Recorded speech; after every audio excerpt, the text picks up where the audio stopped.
మీరు కూడా హిందువులే. పొన్నవోలు సుధాకర్ రెడ్డి గారు మీరు హిందువులే. నోటికొచ్చినట్టు మాట్లాడకండి. తమాషాలుగా ఉందా మీకు? సరదాలుగా ఉన్నాయా? మొన్న ప్రకాష్ రాజ్ గారు మాట్లాడారు నా మీద. అరే నేను మాట్లాడుతుంది ఒక హిందువులు అపవిత్రం గురించి మాట్లాడుతున్నాను. ఇందులో ప్రకాష్ రాజ్ గారికి సంబంధం ఏంటి? ఇందులో నేను ఇంకొక మతాన్ని నిందించానా? ఇస్లాంని నిందించానా? క్రిస్టియానిటీని నిందించానా? అపవిత్రం జరిగింది, ఇలా జరగకూడదు, ఫుడ్ అడల్టరేషన్ జరిగిందని మాట్లాడుతుంటే దీన్ని గోల చేయకూడదంట. అంటే తప్పు జరిగినప్పుడు మాట్లాడకూడదా? ఒక అపవిత్రం జరిగితే మాట్లాడకూడదా? దేవతా విగ్రహాలను శిరచ్ఛేదం చేస్తే మాట్లాడకూడదా? ఏం పిచ్చి పట్టింది ఒక్కొక్కళ్ళకి? ఎవరి కోసం మాట్లాడుతున్నారు మీరు? ప్రకాష్ రాజ్ కూడా చెప్తా ఉన్నాను, నాకు మీరంటే గౌరవం. I have extreme respect for you. కానీ when it comes to secularism, Prakash Raj గారు, it is a two way, not one way. I have extreme respect for you. You know that. మీరు secularism is always two way, it is not one way. హిందువుల మీద దాడి జరిగినప్పుడల్లా వచ్చి మాట్లాడటం తప్ప, అన్య మతాల మీద జరిగితే నేను కూర్చొని ఇంతమంది కౌలు రైతులకు ఇచ్చాను, ఎంతమంది ముస్లిం ఇస్లాం రైతాంగానికి ఇచ్చాను నేను. ఇదే ఎన్ని మద్రాసాలకి డబ్బులు ఇచ్చాను నేను. 25 లక్షలు 30 లక్షలు ఇచ్చాను, ఇచ్చినవాడిని నేను. నాకు అన్య మతం ఇస్లాం మీద గౌరవం ఉన్నవాడిని, క్రిస్టియానిటీ మీద గౌరవం ఉన్నవాడిని. చిన్నప్పటి నుంచి కూర్చొని మిషనరీ స్కూల్లో చదువుకున్నవాడిని. నా టీచర్ చెప్పిన సూక్తి, తను తగ్గించుకున్నవాడు హెచ్చింపబడినని చెప్పి బైబుల్ సూక్తిని ప్రతిసారి కోట్ చేస్తూనే ఉంటాను. ఇది నా గౌరవం, ఇది నేను చూపించే గౌరవం. మీరు మాట్లాడితే కూర్చొని నేను పాటించే ధర్మానికి అపవిత్రం జరిగినప్పుడు నేను మాట్లాడకూడదు, మౌనంగా ఉండాలి. సెక్యులరిజంకి విఘాతం అంటే ఏంటి? సెక్యులరిజంకి విఘాతం? నా ఇంటి మీద దాడి జరిగినప్పుడు నేను మాట్లాడకూడదా? నా ఇల్లు 10 మందికి ఆశ్రయం ఇస్తుంది. నా సనాతన ధర్మం అన్ని ధర్మాలకి ఆశ్రయం అయితే దానికి దాడి జరిగినప్పుడు, దాని మీద అపవిత్రం జరిగినప్పుడు దానికి కూడా మాట్లాడకూడదంటే ఏం మాట్లాడాలి మీతోటి? ప్రకాష్ రాజ్ గారు, you have to learn your lessons. I respect you. It's not just Prakash Raj Garu, all the people who thinks in the name of secularism, you're going haywire. Let me tell you guys, we are extremely hurt. Don't make a mockery out of our sentiments. We are deeply, deeply hurt. It's not fun for you, maybe it might be fun for you. It is not fun for us. It's a deep anguish, deep pain. Don't you ever forget. Before you come and think 100 times and talk about Sanatana Dharma. Enough of this. చాలు. ఇష్టానికి మాట్లాడుతూ ఉన్నారు సనాతన ధర్మం మీద. అయ్యప్ప స్వామి మీద మాట్లాడతారు, సరస్వతి దేవి మీద మాట్లాడతారు. అల్లా మీద మీరు మాట్లాడగలరా? మొహమ్మద్ ప్రవక్త మీద మీరు మాట్లాడగలరా? జీసస్ మీద మీరు మాట్లాడగలరా? అందరూ కూర్చొని సనాతన ధర్మం మీద, వినాయకుడి మీద జోకులు వేస్తారు, దుర్గాదేవి మీద జోక్స్ వేస్తారు, సరస్వతి దేవి మీద జోక్స్ వేస్తారు. మా మనోభావాలు గాయపడవా? మాకు బాధ ఉండదా? అందుకే నేను ప్రతిపాదించింది ఏంటంటే ప్రతి దానికి రావలేకపోతున్నాం. సనాతన ధర్మ రక్షణ board is order of the day.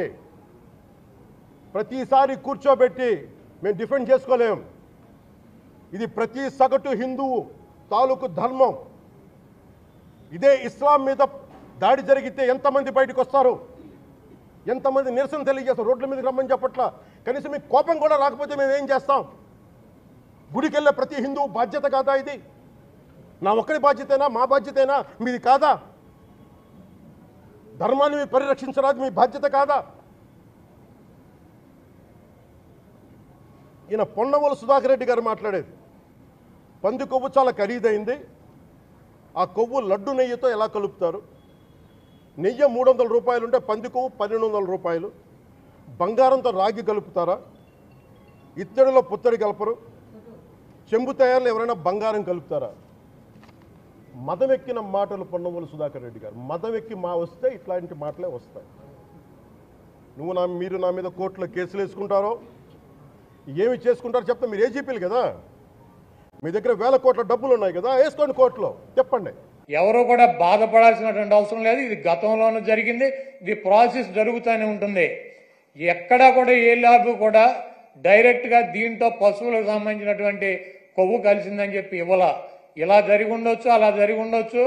దీని మీద ఇంకా క్షుణ్ణంగా పరిశీలించాలని చెప్తే ఆ పనికిమాలిన రిపోర్ట్ ఒకటి తీసుకొచ్చి ఇది జరిగిపోయింది, తినేశారు, వండేశారు, స్వామికి పెట్టేశారు అని చెప్పి ఒక దేవుణ్ణి అడ్డం పెట్టుకున్న రాజకీయాలు చేయడానికి దిగజారిపోయినటువంటి వ్యక్తుల్ని ఏమనాలి? ఇటువంటి వ్యక్తి ఈ రాష్ట్రానికి ముఖ్యమంత్రి. అంత ప్రతిష్ట కలిగినటువంటి గుడిని, అన్ని మహిమలు కలిగినటువంటి ఆ స్వామిని రాజకీయాల కోసం ఎవడన్నా అన్నం తినేవాడు బజారు లాగుతాడా? చంద్రబాబు నాయుడు భక్తుడా? నాకు 50 సంవత్సరాలు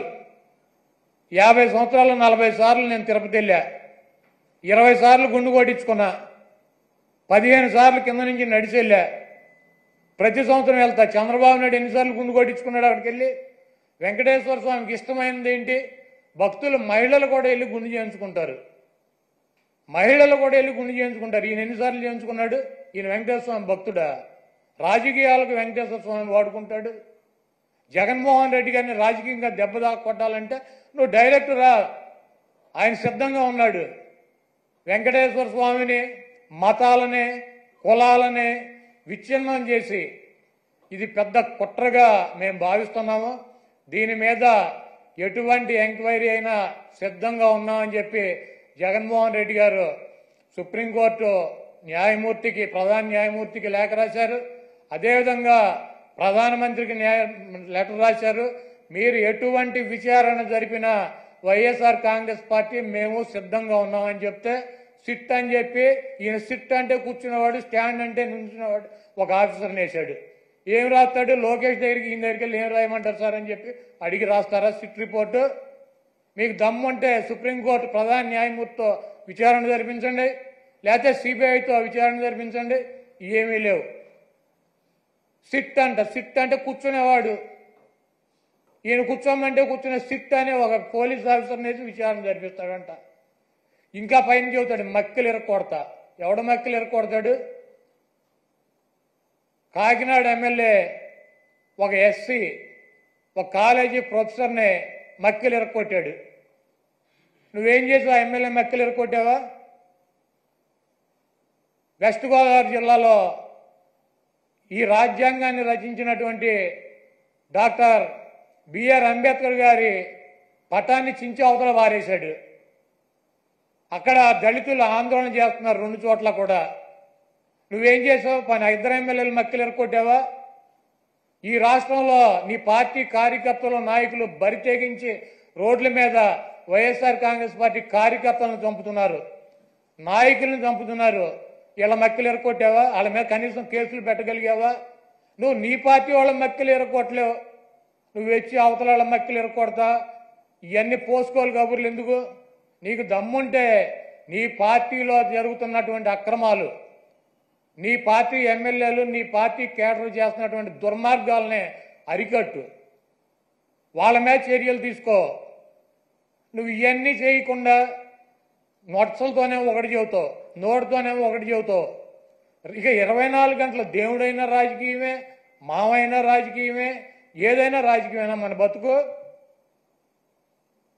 కాబట్టి చంద్రబాబు నాయుడు చేసినటువంటి ఈ దుర్మార్గానికి, వెంకటేశ్వర స్వామి మీద, ఆయన ప్రసాదం మీద జరిగినటువంటి బురదకి ఆ స్వామిని క్షమించమని చెప్పి, ఈ చేసినటువంటి చంద్రబాబు చేసినటువంటి ఈ దుర్మార్గానికి, ఈ పాపానికి ఏమన్నా శిక్ష వేస్తే ఆయనకి వేయండి, కానీ ఈ రాష్ట్ర ప్రజలకు కానీ దీంట్లో తెలవక ఎవరన్నా సమిధులైతే వాళ్ళని వదిలేయమని చెప్పి 28వ తారీఖున వైఎస్ఆర్ కాంగ్రెస్ పార్టీ నాయకులు, కార్యకర్తలు, అదేవిధంగా ఆ వెంకటేశ్వర స్వామి భక్తులు మీకు అందుబాటులో ఉన్నటువంటి దేవాలయాల్లో పూజలు చేసి చంద్రబాబు చేసినటువంటి ఈ పాపాలకి, చంద్రబాబు చేసినటువంటి ఈ దుర్మార్గానికి, చంద్రబాబు దిగజారిపోయినటువంటి ఈ దిగజారుడుతనానికి పశ్చాత్తాపంగా మేమందరం కూడా ఈ రాష్ట్రం సౌభాగ్యంగా ఉండాలని చెప్పి వెంకటేశ్వర స్వామికి కానీ, వెంకటేశ్వర స్వామి ప్రసాదానికి కానీ ఎవరూ కూడా హాని చేయలేరు. అది చెయ్యాలన్నటువంటి తలంపు వచ్చినా కూడా, చెయ్యవసరంలో తలంపు వచ్చినా కూడా ఆ స్వామే చంద్రబాబు కన్నా మహిమ ఉన్నవాడు, చంద్రబాబు కన్నా ఎక్కువ అధికారం ఉన్నవాడు. చంద్రబాబు లాంటి 1,00,000 మంది చంద్రబాబులను కూడా వెంకటేశ్వర స్వామిని కన్నెత్తి కూడా చూడలేనటువంటి శక్తి సామర్థ్యాలు ఉన్న ఆయన తప్పు ఈ కార్యక్రమంలో ఆయన పేరు అడ్డం పెట్టుకుని ఎవరైతే ఈ దుర్మార్గానికి పాల్పడ్డారో ఆ దేవుడే, ఆ వెంకటేశ్వర స్వామి ఆ వ్యక్తి మక్కిలెరకొట్టి ఒక మూల కూర్చోబెట్టే పరిస్థితి త్వరలోనే మనం అందరం చూస్తాం.